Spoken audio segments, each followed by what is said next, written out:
Good morning students, welcome to my channel Kartar education centre. बच्चों, जैसे कि हम लेसन को पढ़ते हैं और उसके अंदर से क्वेश्चन आंसर निकाल रहे हैं एनसीईआरटी बुक्स में से, तो आज हम सेकंड लेसन सोशियोलॉजी के पेज नंबर 38 के ऊपर ये टॉपिक है जनसंख्या नीति, भारत की जनसंख्या नीति। इसको पढ़कर इसके अंदर से क्वेश्चन आंसर निकालेंगे। तो हमारा इसके अंदर क्वेश्चन क्या बनता है, सबसे पहले कि भारत की जनसंख्या नीति पर चर्चा करें। इसका आंसर यहाँ से स्टार्ट करोगे तुम भूमिका के साथ। जनसंख्या की गतिशीलता एक महत्वपूर्ण विषय है।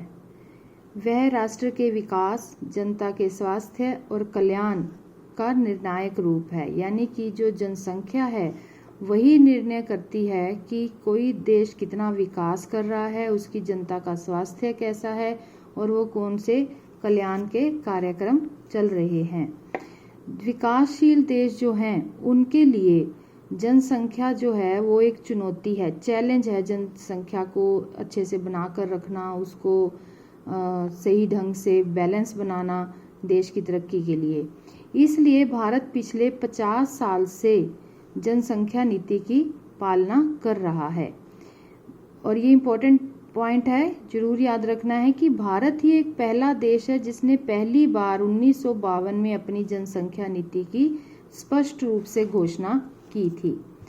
नेक्स्ट पैरा लिखोगे, राष्ट्रीय परिवार नियोजन कार्यक्रम जो है, जो जनसंख्या नीति थी, उसने शक्ल धारण कर ली, रूप धारण कर लिया राष्ट्रीय परिवार नियोजन कार्यक्रम का। यानी कि जो भी जनसंख्या नीतियां बनाई गई उनका काम क्या था, क्या काम था उनका? जनसंख्या को कंट्रोल करना। तो एक तरह से जो जनसंख्या नीति थी उसका काम क्या हो गया, परिवार नियोजन के कार्यक्रम करना। तो इसके अंदर मुख्य उद्देश्य क्या थे? नंबर 1 पॉइंट लिखोगे, जनसंख्या समृद्धि दर और उसके स्वरूप को अपनी इच्छा का रूप देना, कि अपने मुताबिक उसको चलाना। कि जो जनसंख्या समृद्धि दर है, समृद्धि क्या है? जन्म दर माइनस मृत्यु दर, प्राकृतिक वृद्धि जो हो रही है उसको अपने अनुसार, अपनी वांछनीय इच्छा, मतलब अपनी इच्छा अनुसार उसको दिशा देना। नंबर 2 पॉइंट है जन्म दर को कंट्रोल करना, ताकि जनसंख्या समृद्धि दर को धीमा किया जा सके। नंबर 3 जन स्वास्थ्य में सुधार करना। नंबर 4 जनसंख्या और स्वास्थ्य संबंधी मुद्दों पर आम लोगों को जागरूक करना, लोगों को बताना कि जनसंख्या अगर अधिक होगी तो उसके क्या नुकसान हैं और अगर कम होगी तो आप लोगों को क्या फायदे हैं। भारत ने जनसंख्या के क्षेत्र में अनेक उपलब्धियां हासिल की। तो ये उपलब्धियां कौन कौन सी हैं, हेडिंग देनी है तुमने उपलब्धियां। सबसे पहली उपलब्धि है कि 1991 के बाद से भारत की जनसंख्या वृद्धि दर में गिरावट आई। महिला औसतन 3.8 बच्चों को जन्म देती थी, अब वो 2.7 बच्चे प्रति महिला जन्म देती है। याद रखना है, औसतन शब्द लिखना है, औसत निकाला हुआ है ये। नंबर 2 पॉइंट है क्रूड मृत्यु दर और क्रूड जन्म दर, इसमें भी गिरावट आई है।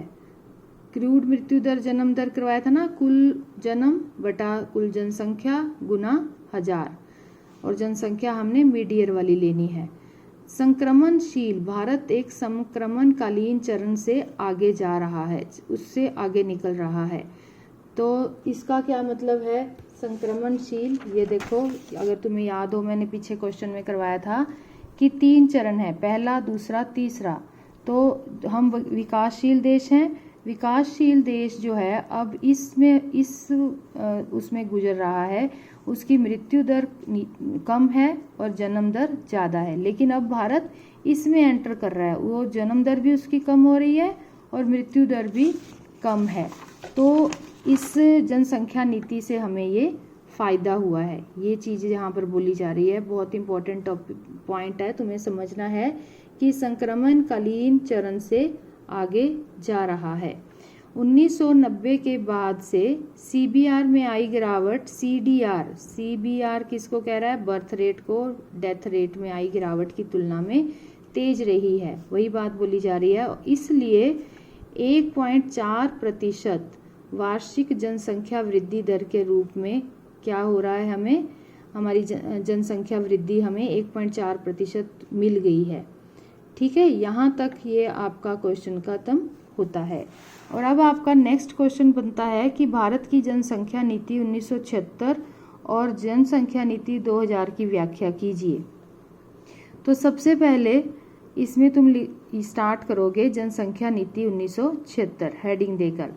राष्ट्रीय आपातकाल, आपातकाल क्या होता है? इमरजेंसी, नेशनल इमरजेंसी, जो कि 1775 और 76 के बीच में लगी थी। उस समय परिवार नियोजन को थोड़ा सा धक्का लगा।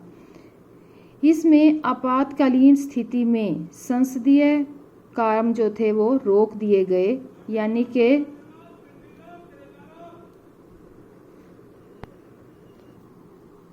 इसके अंदर क्या किया गया था कि इमरजेंसी के दौरान संसदीय कार्यों को रोक दिया गया था। आपातकाल में सरकार ने जोर जबरदस्ती से बंधेकरण का कार्यक्रम चलाया। कब की बात कर रहे हैं ये? 1976 की नीति के अनुसार।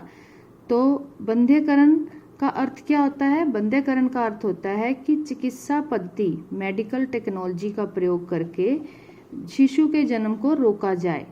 ठीक है, पुरुषों के साथ जब ऐसे किया जाता है, यानी कि पुरुष अगर कोई ऐसा मेडिकल ट्रीटमेंट लेते हैं तो उसको नसबंदी कहा जाता है, और स्त्रियों के इस तकनीक को शल्य पद्धति मतलब ऑपरेशन को नलिका बंदी कहते हैं। तो ये कार्यक्रम चलाया गया था। इसमें क्या किया गया, जितने भी गरीब और शक्तिहीन कमजोर लोग थे, गरीब लोग, उनके साथ जोर जबरदस्ती करके ये बंधेकरण किया गया था सरकार के द्वारा। सरकारी कर्मचारी जैसे कि स्कूली अध्यापक हो सकते हैं, दफ्तरी बाबू जो थे, उन पर दबाव बनाया गया और उनसे ये कहा गया कि शिविर में दूसरे लोगों को लेकर आए, जो कैंप लगते हैं वहां पर। ये था 1976 का। नेक्स्ट तुमने हेडिंग देनी है 2010 में कौन सी नीतियां अपनाई गई थी। नंबर 1 क्या था? बुनियादी प्रजननात्मक और बाल स्वास्थ्य सेवाएं जो थी उनको उनकी ज़रूरतों पर ध्यान दिया गया। नंबर 2, 14 वर्ष की आयु तक जो स्कूल की शिक्षा थी वो निःशुल्क कर दी, कोई पैसा नहीं लिया जाता था। और जो बच्चे पढ़ाई छोड़ देते हैं, लड़के लड़कियां, उनके भी प्रतिशत को घटाया गया, 20% से कम लेकर आए। शिशु मृत्यु दर को प्रति 1000 जो बच्चे हैं उनकी में 30 से नीचे लेके आना इसका उद्देश्य था। मृत्यु दर को 1 लाख में 100 से नीचे लेके आना। टीके से रोकी जाने वाली बीमारियों से लोगों को मतलब कि टीके से रोके जाने वाली जो बीमारियां हैं उससे बच्चों की रक्षा करना, यानी कि उन्हें टीके लगाना और उनकी रक्षा करना। बालिका विवाह में देरी कर दी गई, 18 वर्ष की आयु से पहले विवाह नहीं होगा और 20 वर्ष के बाद को बढ़ावा दिया गया। प्रसूति के 80% मामले, यानी कि जब बच्चा होता है, जन्म लेता है, डिलीवरी के टाइम में, उसमें वो सारे काम जो हैं जैसे घरों में ही कर दिए जाते थे, वो अब स्पेशल जो प्रसूति गृह होते हैं, घर होते हैं, वहाँ पर डिस्पेंसरी, हॉस्पिटल, वहाँ पर संपन्न कराए गए। प्रशिक्षित जो होते हैं करने वाले प्रशिक्षित ट्रेन डॉक्टर्स की सहायता ली गई। नेक्स्ट है गर्भ निरोध और प्रजनन शक्ति के विनिमय की सूचना का परामर्श किया गया, यानी कि कैसे गर्भ को रोका जाए, किस तरह से जन्म दर को रोकने के लिए ये उपाय किए गए। जन्म, मृत्यु, विवाह, गर्भावस्था के सभी का पंजीकरण कराया गया, रजिस्ट्रेशन कराएंगे इनमें से कुछ भी होगा तो।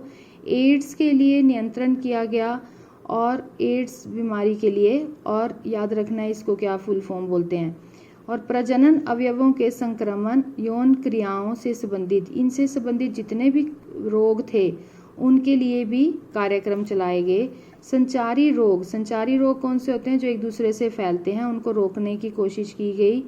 प्रजननात्मक और बाल स्वास्थ्य सेवाओं का लोगों के परिवारों तक सहायता पहुंचाई गई और उनको बताया गया कि आयुर्विज्ञान प्रणाली को शामिल किया गया इसके अंदर। छोटे परिवार को बढ़ावा दिया गया, छोटा परिवार के बहुत स्लोगन चलाए गए, लोगों को समझाया गया। नेक्स्ट है कि इसमें कार्यान्वयन में इसके अंदर परिवार कल्याण श्रमिक केंद्र कार्यक्रम जो थे वो बनाए गए। किसके अंदर? कार्यान्वयन में समाभिमुखता। ऐसे ये कार्य संबंधित सामाजिक क्षेत्र के कार्यक्रम के इस सब कार्य के लिए ये कार्यक्रम चलाए गए, परिवार कल्याण कार्यक्रम चलाए गए। तो यहाँ तक तुमने आंसर लिखना है। ये क्वेश्चन है तुम्हारा कि 2010 के अंदर कौन सी जनसंख्या नीति थी। तो इस तरह से तुम्हारा सेकंड क्वेश्चन कंप्लीट होता है। बच्चों ये दोनों क्वेश्चन तुमने कॉपी में लिखने हैं, एनसीईआरटी बुक में से ही लिखने हैं। जो जो अंडरलाइन किया है सिर्फ उतना ही लिखना है, बाकी लाइनें छोड़नी है, अपने आप सुंदर आंसर बनेगा। और ये तुमने सिर्फ बुक में से लिखे, गाइड को बिल्कुल यूज़ नहीं करना है। अगर आपको ये पसंद आ रहा है, अच्छा लग रहा है, तो इस चैनल को लाइक, शेयर और सब्सक्राइब करें। थैंक यू बच्चे।